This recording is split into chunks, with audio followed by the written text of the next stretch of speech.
and AHA, as it says in the title there, for your students, your research, and your innovation.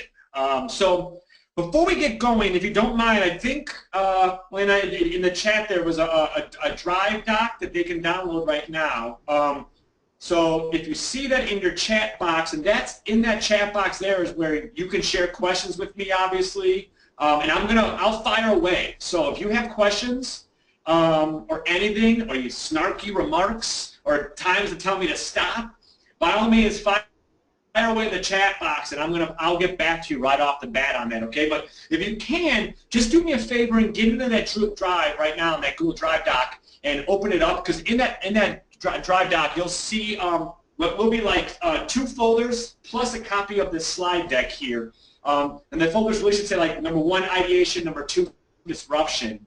There isn't really a folder for AHA because guess what? It's something that you'll figure out what we're doing today. So if you guys can, in the meantime, can get to that, I'll keep talking here. So a little background here. What we're trying to do today is, and this is part of our pedagogy here at the Institute of Applied Creativity for Transformation.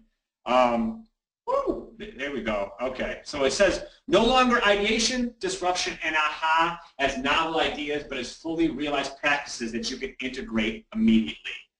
And what do we mean by that is what we use ideation, disruption, and AHA in our practice here at the I-ACT, which is what our institute is called for short. The I-ACT is really here to, it is built to try to develop the sense of applied creativity through critical perspective, creative confidence, and innovative application. And what we use is the ideation, disruption, and the AHA pedagogy as a way to kind of get students through this process and really start to think differently about how to kind of authenticate or fight through or travel through different problem solving.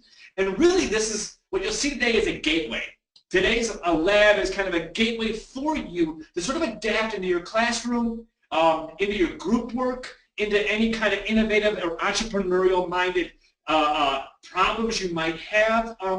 And honestly, to be honest, I've been showing this a lot lately, this slide deck to people, and they have been even talking about how this has been able to work through relationship dynamics and internal dynamics. I think is really interesting because it does provide you a sense of critical perspective.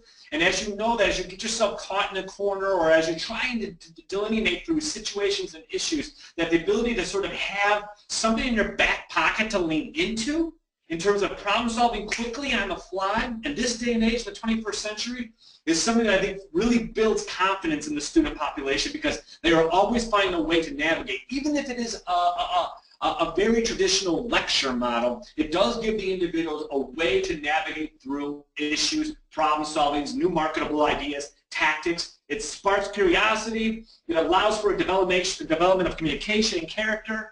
So today, like I said, what we're going to go through in this authentication lab is just an opportunity for you to kind of test the waters, learn the waters, collaborate with each other. You're probably going to hopefully learn about it a little bit if you're in a group setting.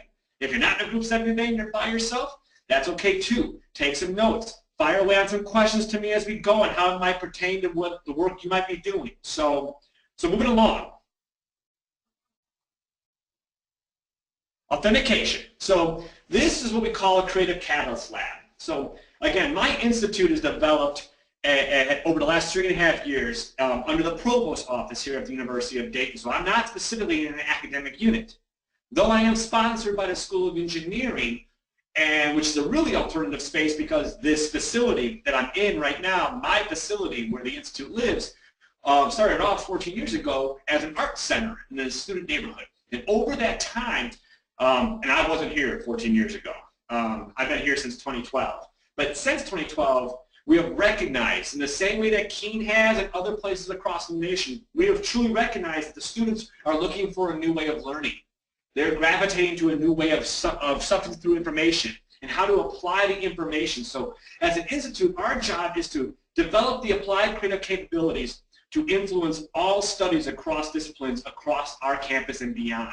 So we have students of all disciplines, of all studies, living and learning in our component here, in our institute here, and we have faculty, over 55 faculty and staff, and folks within the region who teach in our program in multiple different ways. And I can go more into that later, and I can send you more information at the very end of this, and we can talk more about that. But This is a lab, and this is one of these labs we do with folks across the communities here in Dayton, across the region, and I've done them and also obviously across the nation. And this is really a catalyst lab for, at this point, authentication. What we're going to try to do today is look at how to drill down through added value, through humanity-centered value, the ability to look at different acts that make us humane, that build up our humanity.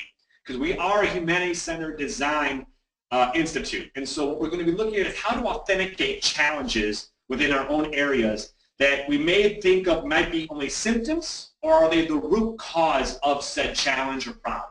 And so that's kind of the gateway of how we're going to be talking through things today. All right, so moving along. Okay. Oh, and by the way, there will be at times we'll have little moments here for you to practice and play through things. And if you hear disco playing at any moment in time, it's because I typically fuel and fill the labs here, especially live, with disco music at times because the beats, the cadences, the design of the songs and of disco music tend to activate the brain a little bit more and spark it in a different way than most other kinds of music does, especially for the work that we do. So ideation is our first step in this lab today. We're going to go through about a series of 2 to 3 steps within this ideation process. And like I was saying before, the audio may have went out on you. At the Institute here, the IAC, we look at ideation from a way of initiating the concepts of critical perspective. It is where we start to develop character, and as you can see here, it's the content, it's ambiguity, and tension. One of the things I want you to be thinking about as we start this lab is the narrative design of learning. We definitely think differently about how we look at presenting lab designs and work with our students. We firmly believe that our build of this is really built on what you would call in the theater world the well-made play, or how many of us think about a 30-minute sitcom. Okay, so a 30-minute sitcom is built on the concepts of meeting the characters, recognizing the plot. These characters go into a space of obstacle, and then they navigate that obstacle for a new outcome, and then they have the resolution or the denouement, right? I know that seems foreign, and it might be a really weird way of thinking about teaching, but bear with me and start recognizing the mirroring that we might do here over the next hour or so as we develop this. So when we say ideation, we are recognizing how to build or recognize the content that you have, what we start with.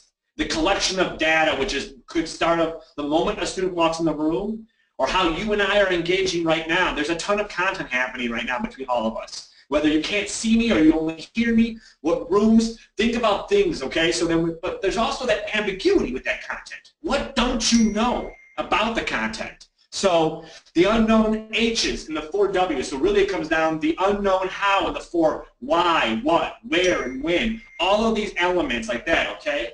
And then the tension that comes with that ambiguity. It's what we feel, the emotional and physical obstacles that occur when we're unsure about certain things of the content. Our students walk into spaces a lot of times with this sense of, I don't know what we're going to do and how we're going to handle it, and what is this room telling us, and what is this educator about to present to us. And with that, they tend to go and lean back into their tension spaces with a sense of fear and uncertainty and anxiety. So if we can start to think differently about how we approach these models of content, ambiguity, and tension and lean into them, our students start to recognize that we are part of the development, not kind of setting standards against that development. And that's where the critical perspective lies. The current student's idea of what is and what can be in their field of study and world they live in will broaden if they start to understand a little bit more about this critical perspective design.